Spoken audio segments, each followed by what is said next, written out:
a trio of high-profile military shooters hit store shelves this year: Battlefield Bad Company 2, Call of Duty Black Ops, and Medal of Honor. All three offer a mixture of military realism and over-the-top action in their campaigns, as well as intense, addictive multiplayer. But which is best? In many ways, that depends on what you want out of your game. For some, a fun campaign is what matters most. Others want long-lasting competitive multiplayer, and then there are those little extras, cool modes and other bonus content that makes the overall package worthwhile. So let's take a look at these three areas and see which shooter is champion, in this showdown at least. Battlefield Bad Company 2 isn't trying to take itself seriously in any way. Sure, it uses realistic weapons and vehicles, but there's plenty of humor to break up any possible tension. Maybe one day we'll visit somewhere like this and not shoot the natives. The campaign is short and not a strong point of the game, the AI is predictable, the objectives uninspired, and the climax not particularly climactic. Black Ops, on the other hand, starts with a bang and really never lets up on the action. There are plenty of issues, including a seemingly impossible mission in Quezon that no one could figure out. Pro tip, kick over the f***ing barrel. What Black Ops lacks in interesting objectives, it makes up for with Michael Bay-style set pieces and a ludicrous plot that involves JFK, Castro, and heaps of LSD. For all its issues, it's still a hell of a lot of fun.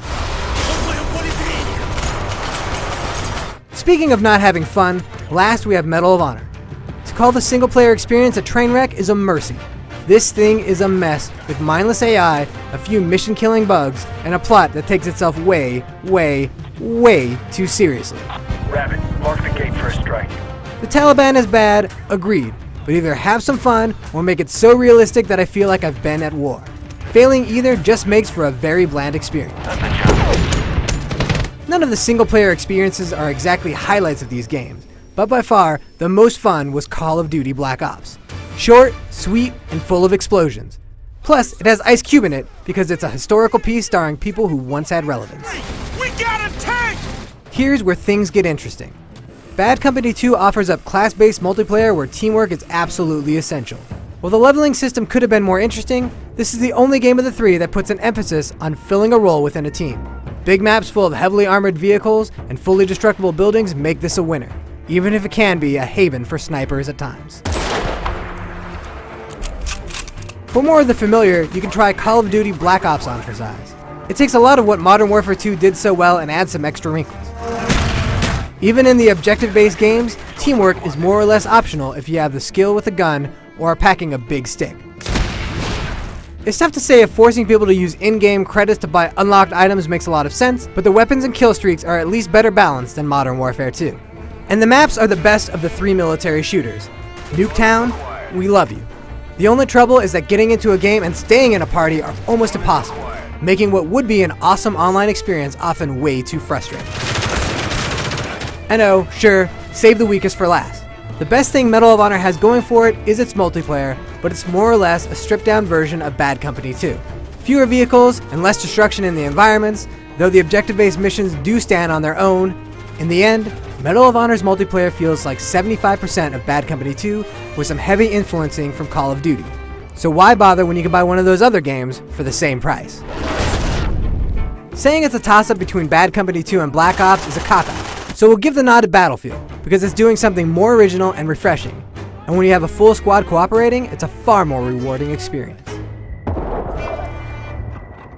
Bad Company 2 doesn't offer anything outside of the campaign and the multiplayer on the disc, unless you buy the recently released Ultimate Edition, which adds in the excellent downloadable title Battlefield 1943.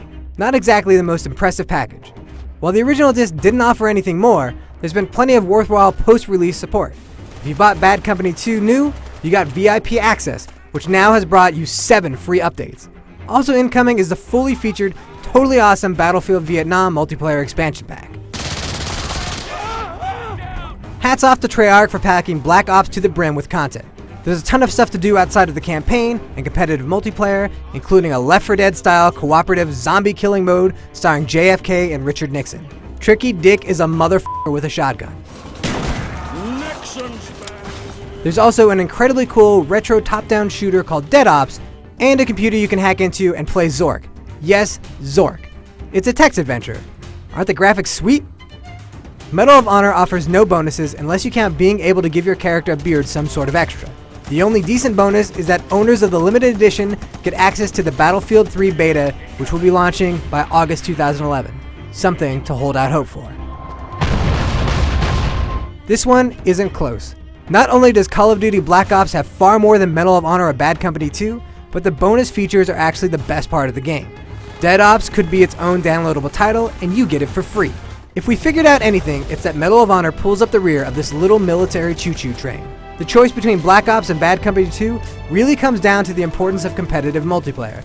If that's your main focus, then Battlefield is the best choice. But if it's single player, co-op, or pure value for the money, the winner is Call of Duty Black Ops. If forced to make a choice, I'm gonna have to side with Black Ops. Bad Company 2 gets a lot right, but the latest Call of Duty offers a lot more bang for your buck. And my buck likes to get banged. Gentlemen, lock and load.